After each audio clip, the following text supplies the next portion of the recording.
Nah, kemudian hadis berikutnya adalah hal-hal yang diharamkan bagi orang yang hadas. Wa yahrumu bil hadasi salatun wa tawafun wa sujudun wa masun wa hamlun wa hamlu ma kutiba fihi Qur'an lidirasatin la ma'a tafsirin zada alaih. Diharamkan bagi orang yang hadas yang pertama haram salat. Ya. Haram salat, haram tawaf. Haram salat, haram tawaf nih. Tawaf itu bimanzilati shalah. Kemudian sujud, wasujud, kemudian juga sujud di sini nih. Juga nih dalam mazhab kita ya. Mungkin dalam mazhab yang lain saya nggak tahu. Makanya dalam mazhab kita sujud itu seperti apa? Sujud apa? Sujud syukur, sujud tilawah. Dalam mazhab Imam Syafi'i ini banyak yang salah kaprah nih kadang-kadang. Sujud syukur itu kita harus punya wudu. Jangan mentang-mentang habis dapat nikmat tiba-tiba nyungsep di mana baik. Nah, sujud ini juga madhabnya madhab kiblat sono. Assalamualaikum teman-teman, berjumpa lagi dengan saya di sini di channel Bang Mo.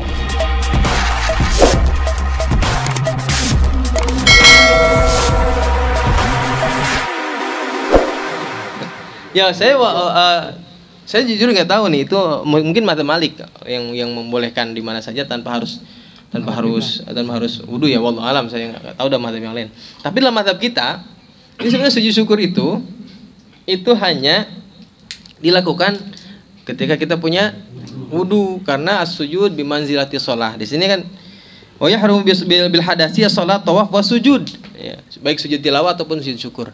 Jadi dilakukan, bahkan di kita ini kalau sujud syukur tidak boleh dalam salat, harus di luar salat. Kalau dilakukan dalam salat maka salatnya batal. Kalau di luar salat pun juga tetap ada aturannya, harus punya wudu, kemudian madhab kiblat, harus karena bimanzilati shalah, maka juga harus nutup aurat. Ya kalau pemain bola ya mana nggak nutup aurat ya, wudu wallahu alam ya. Kalau wudu sih bisa saja sebelum sholat, sebelum main bola punya wudu kan bisa saja gitu. Tapi aurat juga, dan kadang-kadang madhabnya madhab gawang, madhab mana itu kita nggak tahu dah ya. Itu mungkin madhab yang lain ada, mungkin saya juga tidak kalau nyalain kalau dalam madhab Syafi'i ya salah gitu. Tapi kalau mazhab yang lain mungkin ada, mungkin. Kita husnudzon aja, mungkin ada di mazhab yang lain. Tapi memang tujuannya sih bagus. Terutama adalah mungkin syiar juga sih, syiar Islam juga. Nah, tapi dalam mazhab kita ini salah. Artinya kalau kita sendiri nih ya, dalam beribadah itu kan kita patokannya bukan cuma niat yang baik, tapi juga harus dengan cara yang baik dan benar. Ya, jadi kalau kita misalnya punya nikmat atau misalnya tercegah dari terhindar daripada musibah, ya sujud syukur sunnah, tapi sujud syukur dilakukan dengan cara yang benar ya, menghadap kiblat, niat ya, bahkan takbir Allahu Akbar ke bawah gitu ya. Takbir itu sujud syukur, dan juga sujud tilawah karena keduanya fi manzilatis shalah. Kemudian yang memerlukan wudu juga adalah wamassu wa hamlu, menyentuh dan membawa yang di dalamnya terdapat tulisan Al-Quran yang diperuntukkan untuk belajar ya. Apa saja, jadi nggak harus mushaf, nggak harus Quran.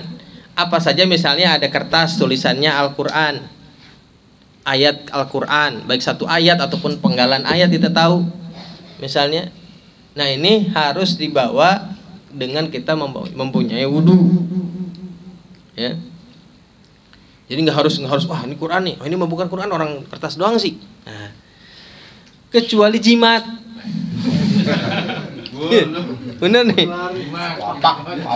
Jimat itu gini, karena zaman dulu pun ada. Karena Quran itu kan bukan hanya buat lidirosa, bukan hanya untuk belajar, bukan hanya untuk qiraah, tapi juga sebagian buat ayatul syifa, misalnya pengobatan.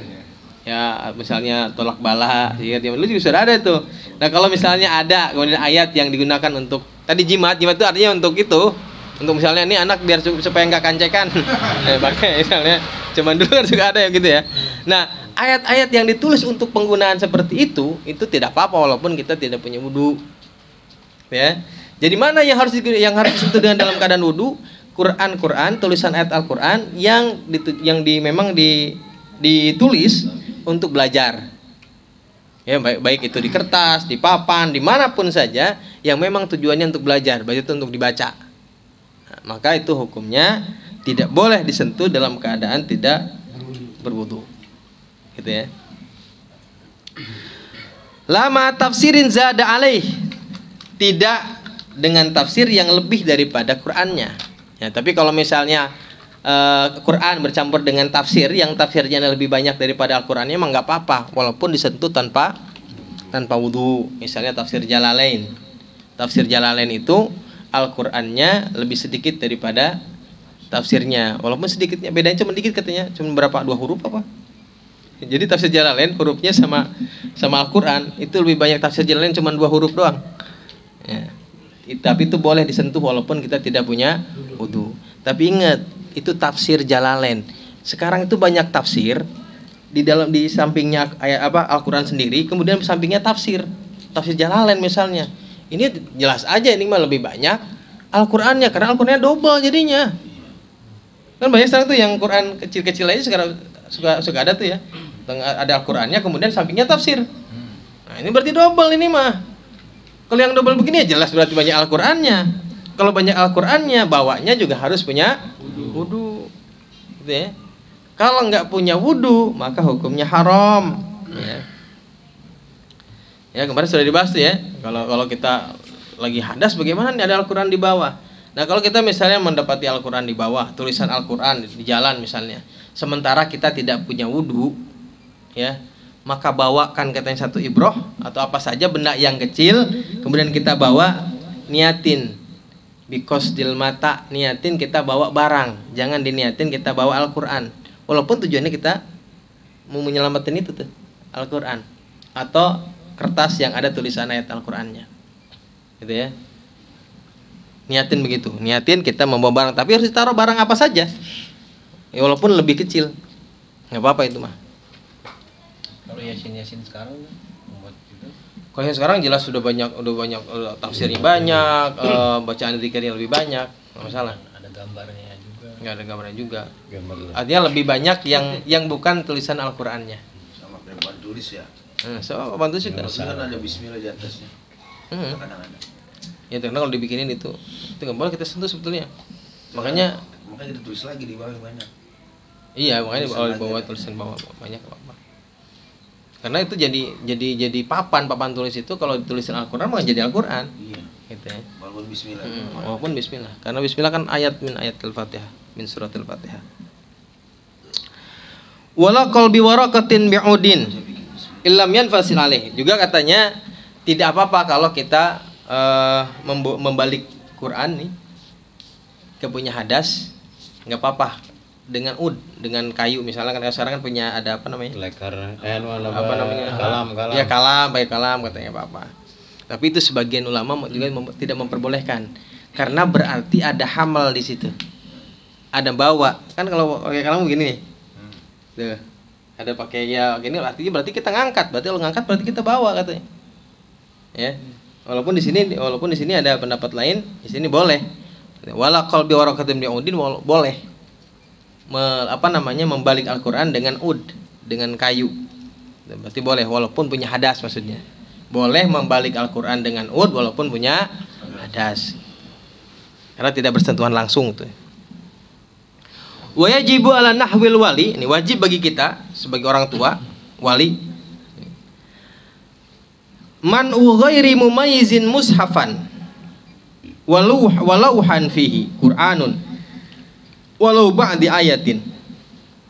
Wajib bagi wali mencegah atau melarang anak yang belum mumayyiz ya, belum hidup apa-apa. Disebut mumayyiz itu kalau anak sudah bisa makan, bisa minum sendiri, makan sendiri, cebok sendiri, sudah tamyiz. Biasanya umur 7 tahun mulai tamyiz. Ya, karena rata-ratanya anak begitu tuh, semuanya umur 7 tahun udah mulai bisa makan sendiri, minum sendiri, sama cebok sendiri. Mungkin makan dan minum sudah bisa dari kecil, tapi kalau cebok belum bisa. Ya, umur 3 tahun udah bisa makan sendiri, minum sendiri sudah bisa, tapi cebok belum. Nah, biasanya umur 7 tahun udah bisa. Disebut mumayyiz. Kalau anak yang belum mumayyiz megang Al-Qur'an, megang mushaf, megang apa saja kertas yang ada tulisan ayat Al-Qur'an, maka harus dicegah oleh kita. Karena yang namanya bocah belum mumayyiz kan nggak ngerti, ntar sobek-sobek lagi sama dia, ya nggak boleh tuh. Jadi harus kita larang dia untuk memegang atau main-mainin Al-Qur'an. Jangan malah sebaliknya, biarin dia masih anak kecil ini.